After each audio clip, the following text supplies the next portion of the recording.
Major wildfires are burning across the state and dangerous weather conditions aren't helping. It has prompted an emergency declaration by the governor and a statewide burn ban. We're also following another fire that sparked this afternoon called the Charles. Today,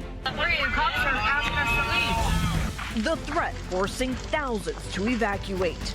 It was scary. This morning, a dramatic escape from the flames by boat. These incredible images of residents taking shelter on Lake Spokane. Disregard. 52 million grams. በሰማይ ላይ የተዘረጋው የጭስ ደመና ፀሐይን ጋርዶታል። የታላቁ ሰደድ እሳት ነበልባል ተራራዎችን አልፎ ወደ መኖሪያ መንደሮች በከፍተኛ ፍጥነት ሲተም የሺዎች ሕይወት በሰከንዶች ውስጥ በስጋት ተዋጠም።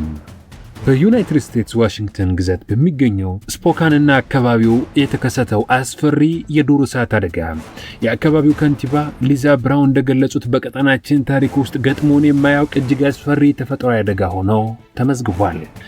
ነፋሱ በሰዓት እስከ 45 ማይል በሆነ ከፍተኛ ፍጥነት እሳቱን እያነደደ ወደ አብዛኞቹ መንደሮች ሲነዳው ከ35000 በላይ ነዋሪዎች መኖሪያ ቤቶቻቸውን፣ ንብረቶቻቸውን እና ለዘመናት ያፈሩትን ሀብት ትተው በባዶ እጃቸው ለማምለጥ ተገደዋል። ይህ ሁሉ መዓት የፈጣሪ ቁጣ ነው ወይስ ደግሞ ተፈጥሯዊ አደጋ? ብዙዎችን ጎራ አስለይቶ እያከራከረ የሚገኝ ሐሳብ ሆኗል። በመቶዎች የሚቆጠሩ ቤቶችና ህንጻዎች በሰከንዶች ውስጥ ወደ አመድነት ከተለወጡበት ከዚያ አስፈሪ አደጋ በስተጀርባ የነዋሪዎች አሰቃቂ የህይወት ተጋድሎ፣ የእሳት አደጋ ተከላካዮች ያለ እንቅልፍ ያደረጉት ተአምረኛ ተጋድሎና የማህበረሰቡ ድንቅ የመረዳዳት መንፈስ ይገኛል። ዛሬ በዚህ ሰፊና ጥልቅ ታሪካችን ውስጥ በዋሽንግተን ግዛት የተከሰተውን የሰደድ እሳት መንስኤ፣ የጥፋቱን ስፋት፣ የነዋሪዎችን ልብ የሚነካ የእውነተኛ ህይወት ገጠመኝና የከተማዋን የመልሶ ማቋቋም ጥረት በዝርዝር እናቀርብላችኋለን። እስከ መጨረሻው አብራችሁን ቆዩ። እርግጠኛ ነኝ የዛሬው ታሪካችን የተፈጥሮን ገደብ የለሽ ኃይልና የሰውን ልጅ የማሸነፍ መንፈስ በጥልቀት የሚያሳያችሁ ይሆናል።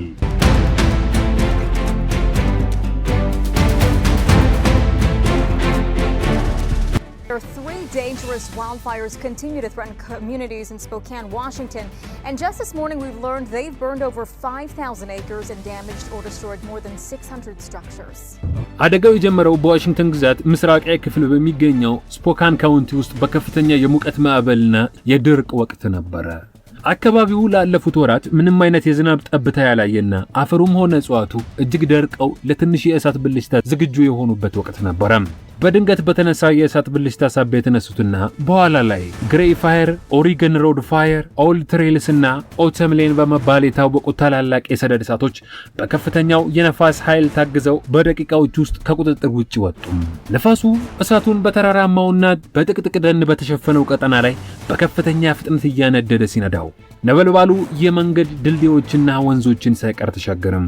በተለይ እሳቱ የሪቨርሳይድ ስቴት ፓርክን ካቃጠለ በኋላ የታዋቂውን የስፖካን ወንዝ ተሻግሮ ወደ መኖሪያ መንደሮች ሲገሰግስ የአካባቢው ነዋሪዎች የሰሙት ድምጽ ከተራ የእሳት ድምጽ የተለየ ነበር።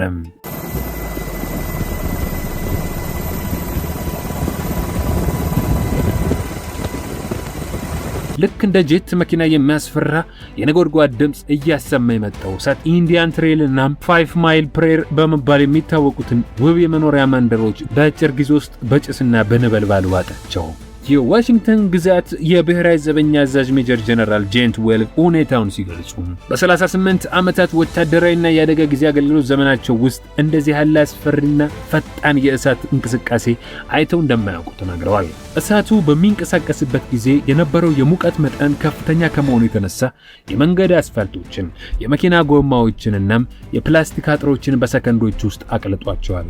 የብሔራዊ የአየር ንብረት ትንበያ ኤጀንሲ NWS በክልሉ ታሪክ እጅግ አደገኛና አስቸኳይ የሆነ የደረጃ 3 የመልቀቂያ ትዕዛዝ ባወጣበት ወቅት የነዋሪዎች ብቸኛ አማራጭ ሕይወታቸውን ለማዳን የያዙትን ትተው መሮጥ ብቻ ነበር። እሳቱ ወደ መኖሪያ ቤቶች በፍጥነት እየተቃረበ በመጣበት ወቅት በመንገዶች ላይ የተፈጠረው ሁኔታ እጅግ አስጨናቂ ነበር። በሺዎች የሚቆጠሩ መኪኖች በአንድ ጊዜ መንገዶችን በማጨናነቃቸው ስትሮንግ ሮድ እና ኦስቲን ሮድ በመባል የሚታወቁት የመውጫ መንገዶች ሙሉ በሙሉ በትራፊክ ተዘግተው ነበር። አሽከርካሪዎች በጭሱ ምክንያት ከፊት ለፊታቸው ያለውን መንገድ ማየት እስከማይችሉ ድረስ አየሩ በበካይ ጭስ ተሞልቶ ነበር። አንዳንዶች መኪኖቻቸውን ትተው በእግራቸው ሲሮጡ ፖሊሶች የመንገዶቹን አቅጣጫ ሙሉ በሙሉ ወደ አንድ አቅጣጫ በመቀየር አደጋ ላይ የወደቁትን ሰዎች ለማስወጣት ከፍተኛ ጥረት አድርገዋል። የነዋሪዎቹ የእውነተኛ ህይወት ገጠመኝ ደግሞ እጅግ ልብን ይነካል። ናንሲና ዳሪል ዋግነር የተባሉ አረጋውያን ባለትዳሮች ለ31 ዓመታት የኖሩበትን መኖሪያ ቤት ትተው ሲወጡ የያዙት የሚወዱትን ውሻቸውን ብቻ ነበር። ዳሪል ሁኔታውን ሲያስታውስ በህይወታችን እንደዚህ ያለ አደጋ ገጥሞን አያውቅም፣ ቤታችን ይቃጠል ወይም ይትረፍ ማወቅ አንችልም ሲል በሐዘን ተናግሯል። ሌላዋ የ19 ዓመት ወጣት እናት ካይላ ሻርፕ ከ6 ወር ህፃን ልጇና ከባሏ ጋር ወደ ስፖካን ኮንቬንሽን ሴንተር የመልቀቂያ ጣቢያ ስትደርስ በድንጋጤ ውስጥ ነበረች። በትውልድ ቦታዬ ሰደድ እሳት አይቻውቃለሁ፣ ነገር ግን አሁን ህፃን ልጅ ስላለኝ ፍርሃቱ እጅግ የተለየ ነበረ ስትል ገልጻለች። በሌላ በኩል ደግሞ አዛውንቶችንና አካል ጉዳተኞችን ለማዳን የተደረገው ጥረት ድንቅ ነበር። አረጋውያኑ የሚኖሩባቸው መንደሮችና የእንክብካቤ ማዕከላት በእሳት ሲከበቡ የአካባቢው አውቶባስና የበጎ ፈቃደኞች መኪኖች አረጋውያንን በፍጥነት እያጓጓዙ ወደ ተለያዩ ደህንነታቸው የተጠበቁ ቦታዎች አዘዋውረዋቸዋል። አንዲት እንግሊዘኛ መናገር የማትችል እናት አካል ጉዳተኛ የሆነውን ልጇንና ባለቤቷን ለማዳን በየመንገዱ ዳር በለቅሶ ስትማጸን የአካባቢው ነዋሪዎችና የእሳት አደጋ ሰራተኞች በፍጥነት ደርሰው ቤተሰቧን ከእሳት ማዳን ችለዋል። በመቶ ሺዎች የሚቆጠሩ ሰዎች ወደ ስፖካን ኮንቬንሽን ሴንተርና አቅራቢያ ወደሚገኙ ሁለገብ ማዕከላት ተሰበሰቡ። የአሜሪካ ቀይ መስቀል ማህበር አባላት በጎ ፈቃደኞች ለተፈናቃዮች ምግብ፣ የሕክምና እርዳታ፣ አልጋዎችና ለቤት እንስሳት የሚሆን ምግብ በማዘጋጀት ሌሊቱን በሙሉ ሲራዱ አድረዋል። ይሁን እንጂ አብዛኞቹ ተፈናቃዮች ለዘመናት ያፈሩት ንብረት፣ የቤተሰብ ፎቶዎችና ውድ ዕቃዎቻቸው በሰከንዶች ውስጥ ወደ አመድነት መለወጡን ሲረዱ በታላቅ ሐዘን ውስጥ ወድቀው ነበር። አደጋውን ለመግታት በተደረገው ተጋድሎ ውስጥ የእሳት አደጋ ተከላካዮች ያሳዩት ጀግንነት የሚደንቅ ነበር። ከስፖካን፣ ከካሊፎርኒያ፣ ከኦሪገንና ከኢዳሆ ግዛቶች የተጣመሩ በሺዎች የሚቆጠሩ የእሳት አደጋ ሰራተኞች ወደ አደጋው ቦታ ተመሙ። አብዛኞቹ የእሳት አደጋ ተከላካዮች ያለ እረፍትና ያለ እንቅልፍ ከ30 እስከ 40 ሰዓታት ያህል በቀጥታ በነበልባሉ ውስጥ ሲታገሉ አድረዋል። ቀደም ሲል የቀን ፈረቃ የነበሩት ሰራተኞች አደጋው በመጨመሩ ምክንያት የሌሊቱን ፈረቃ ቀጥለው በመስራት ሕይወትንና ንብረትን ለማዳን ተጋርለዋል። ነገር ግን የእሳት አደጋ ተከላካዮች የገጠማቸው ፈተና እጅግ ከባድ ነበር።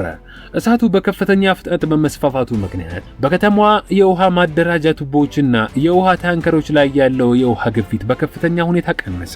ነዋሪዎች ቤቶቻቸውን ለማዳን የውሃ ቱቦዎችን ክፍት አድርገው በመሄዳቸው የእሳት አደጋ መኪኖች በብዛት ውሃ በመሳባቸው ምክንያት የከተማዋ የውሃ ስርዓት ላይ ከፍተኛ ጫና ተፈጠረ። በዚህም ምክንያት የእሳት አደጋ መኮንኖች ነዋሪዎች አላስፈላጊ የውሃ አጠቃቀም እንዲያቆሙና ለእሳት አደጋ ሰራተኞች ቅድሚያ እንዲሰጡ ጥሪ ለማቅረብ ተገደዋል። በአየር ላይ የተደረገው የእሳት ማጥፋት ዘመቻም እጅግ አስደናቂ ነበር። ግዙፍ ቺኑክ ሄሊኮፕተሮችና ሱፐር ስኩፐርስ በመባል የሚታወቁት የአየር ላይ የእሳት ማጥፊያ አውሮፕላኖች ከአቅራቢያው ወንዞችና ሐይቆች ላይ ውሃ እያነሱ በእሳቱ ላይ ሲያፈሱ ውለዋል። አውሮፕላኖቹ በዝቅተኛ ከፍታ ላይ የበረሩ የቀይ እሳት ማጥፊያ ኬሚካሎችን በመኖሪያ ቤቶችና በደኖች ላይ በማፍሰስ እሳቱ ወደ ሌሎች የከተማዋ ክፍሎች እንዳይቀጥል ለማድረግም እየሞከሩ ነበር። የዋሽንግተን ግዛት አስተዳደር በአስቸኳይ የብሔራዊ ዘበኛ ሰራዊትን ወይንም ናሽናል ጋርድን በማሰማራት አካባቢውን እንዲጠብቁ፣ የትራፊክ ፍሰቱ እንዲያስተካክሉና የነዋሪዎችን ንብረት ከዘረፋ እንዲጠብቁ አድርገዋል። ፖሊሶች በየመንገዱ ጥበቃ በማድረግ እሳቱ ሙሉ በሙሉ ባልጠፋባቸው መንደሮች ውስጥ ህገወጥ ድርጊቶች እንዳይፈጸሙ ሌሊቱን ሙሉ በሙሉ ሲቆጣጠሩ አድረዋል። እሳቱ ከተረጋጋ በኋላ የታየው የውድመት መጠን እጅግ ዘግናኝ ነበር። ቀደም ሲል በዛፎችና በውብ መኖሪያ ቤቶች ተሸፍነው የነበሩት መንደሮች አሁን ላይ ሙሉ በሙሉ ወደ ጥቁር አመድና ፍርስራሽነት ተለውጠዋል። ከ1000 በላይ የሚሆኑ መኖሪያ ቤቶችና ህንጻዎች ሙሉ በሙሉ በመቃጠላቸው የቀረው የመንገዶች የቱቦ ጭስ ማስወጫና የተቃጠሉ የመኪና አጽሞች ብቻ ነበሩ። የከተማዋ ታሪካዊ ቅርሶች እንደ አውሮፓውያኖቹ የዘመን ቀመር በ1911 የተገነባው ታዋቂው ታበሮት ህንጻና በርካታ ታሪካዊ የመኖሪያ ቤቶች በዚሁ አደጋ ሙሉ በሙሉ ወድመዋል። የዋሽንግተን ግዛት ዣቢ ቦብ ፈርጉሰን በአካባቢው ተገኝተው ውድመቱን ከተመለከቱ በኋላ የአስቸኳይ ጊዜ አዋጅ በማወጅ ከፌደራል አደጋ አስተዳደር ኤጀንሲ ወይንም FEMA ጋር በመነጋገር አስቸኳይ የገንዘብና የቁሳቁስ እርዳታ እንዲቀርብ አድርገዋል። ሰር ፈርጉሰን ከአሜሪካው ፕሬዝዳንት ዶናልድ ትራምፕ ጋር በስልክ ተነጋግረው የፌደራል መንግስቱ ለተፈናቃዮችና ቤቶቻቸውን ላጡ ነዋሪዎች አስፈላጊውን የመልሶ ማቋቋም ድጋፍ እንዲያደርግ ስምምነት ላይ ደርሰዋል። የጥፋቱ መጠን ከፍተኛ ቢሆንም የአካባቢው ማህበረሰብ ያሳየው የመረዳዳት መንፈስ ለአዲሱ ተስፋ መንገድ ከፍቷል።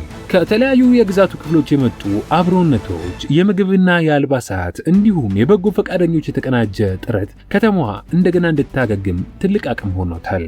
ነዋሪዎች ቤቶቻቸው ቢወድምም ሕይወታቸው በመትረፉ ምስጋና እያቀረቡ ከተማቸውን እንደገና ከመሰረቱ ለመገንባት መዘጋጀታቸውን ገልጸዋል።